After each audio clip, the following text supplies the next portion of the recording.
Howdy do y'all, this is John, and today we are talking about Thunderball, a movie that came out in 1965 starring Sean Connery as James Bond. And in Thunderball, Spectre steals two nuclear warheads from the US and Britain and are hiding them in this secret location in the Bahamas and ransoming both the US and Britain to get the warheads back, but neither actually want to pay the ransom, so the CIA and MI6 each send one of their own agents to go and get the warheads back. MI6 sends James Bond, the CIA send Felix Leiter.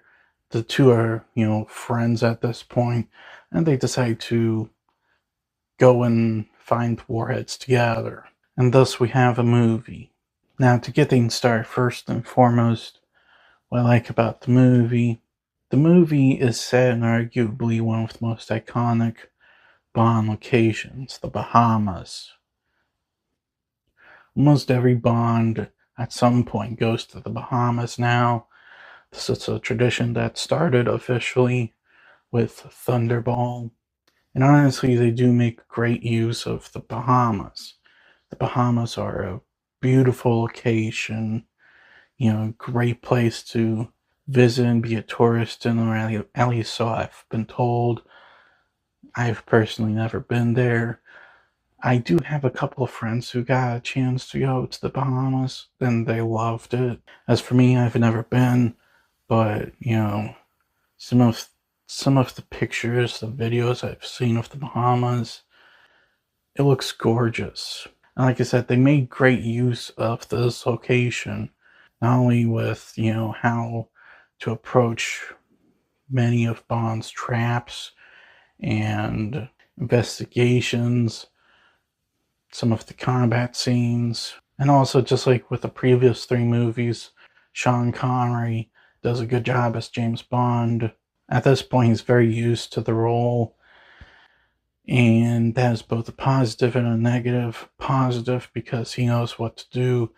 Negative, you sometimes get so used to playing a certain character that you mess up a little bit. Did not really affect him too much on this movie, but it's definitely not as strong as his Goldfinger performance. But still, good job. The cinematography is also very good. It helps that, the Bahamas, like I said, are a beautiful location. But even without the Bahamas, I do think that the cinematography would be very nice and still on the good side. The story, for the most part, is a good story. While it is, formulaic, it's, you've seen one Bond movie, you've seen this Bond movie, basically. They do go about in a certain different direction. This is a movie where, after, the villains wait a little while before getting on into their schemes. It does not begin with their evil plot or anything like that. For the first 30 minutes, it's basically Bond taking a vacation, taking a break. You hardly saw him do that in the previous three movies. What does he do on his breaks? Well, he gets a massage and acts like James Bond. Yeah, that's basically what he does.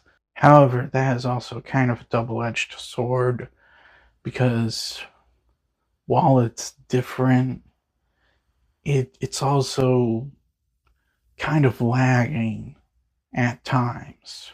That beginning 30 minutes, it literally opens with Bond on a mission doing something that has nothing to do with the main plot, which, okay, Goldfinger did that, but it wasn't exactly as good as it is in Goldfinger. Then after that, until the plot starts to unravel on the villains, it's kind of not as interesting. And since I'm basically getting into the criticisms with the movie, the combat is not as strong as it is in the first three Sean Connery Bond movies. Now, that doesn't mean that there's not some good action sequences. However, there are others that were clearly extremely ambitious for the time, but they haven't aged that well. Especially this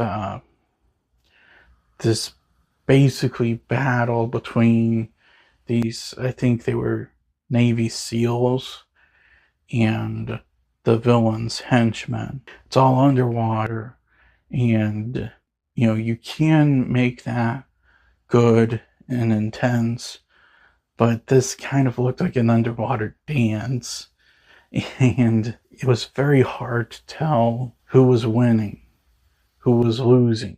It was something that was ambitious at the time. I don't know of many movies at that time period that did combat battle scenes underwater, but yeah, it hasn't aged very well.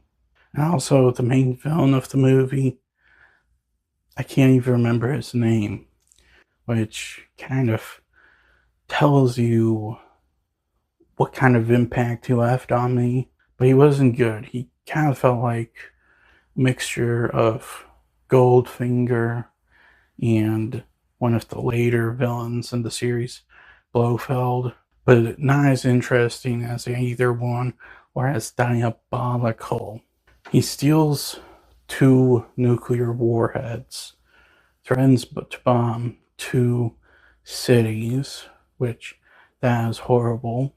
This is a situation where you just simply screwed up completely, because there's no way that all of the anti-crime organizations like Interpol, the CIA, MI6 are not going to come after you. And with MI6, he would have known they would have sent James Bond, who's not someone you want to mess with.